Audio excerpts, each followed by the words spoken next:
You have in your laps, I hope, a collection of 66 books that we glibly call the Bible. 66 separate books that were compiled over 2,000 years, longer than the lifetime of any of the writers, obviously, and most of these writers didn't know each other. In fact, there's about 40 of them.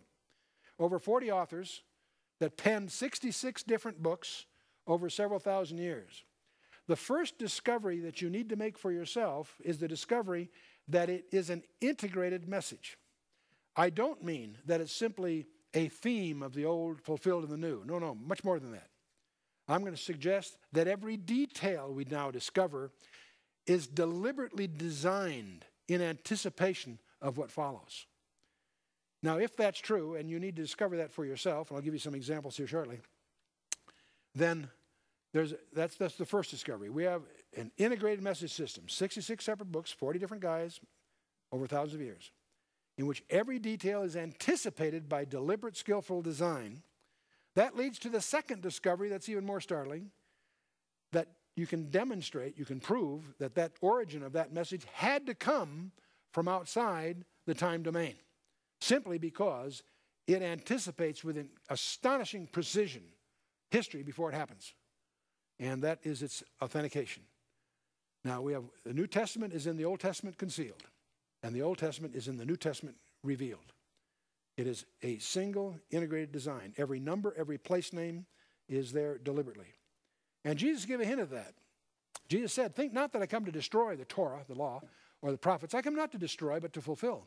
For verily I say unto you, till heaven and earth pass, one jot or one tittle shall in no wise pass from the law till all be fulfilled." Now, a jot or a tittle is a Hebraism. A jot is one of the 22 Hebrew letters that you and I would mistake for an apostrophe. And the tittle is a little decorative hook on some of the letters. And so it's like saying, not the crossing of a T or the dotting of an I will pass until all the law is fulfilled. It's a call to taking it very seriously. There are, by at least one cataloging, there are over 8,000 predictive verses on almost 2,000 different predictions on 700 different matters. That's J. Barton Payne's encyclopedia. That's his particular cataloging of them. Now, if that's true, can we measure how confident we are? If we think, gee, some of us believe the Bible, sure, but how confident can we be? How sure can we be?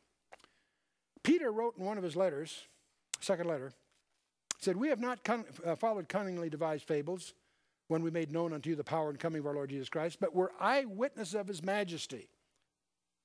He's, of course, alluding to Matthew 17, the transfiguration. But a few verses later, he goes on to say, even though he's speaking as an eyewitness, he says something startling. He says, "We have also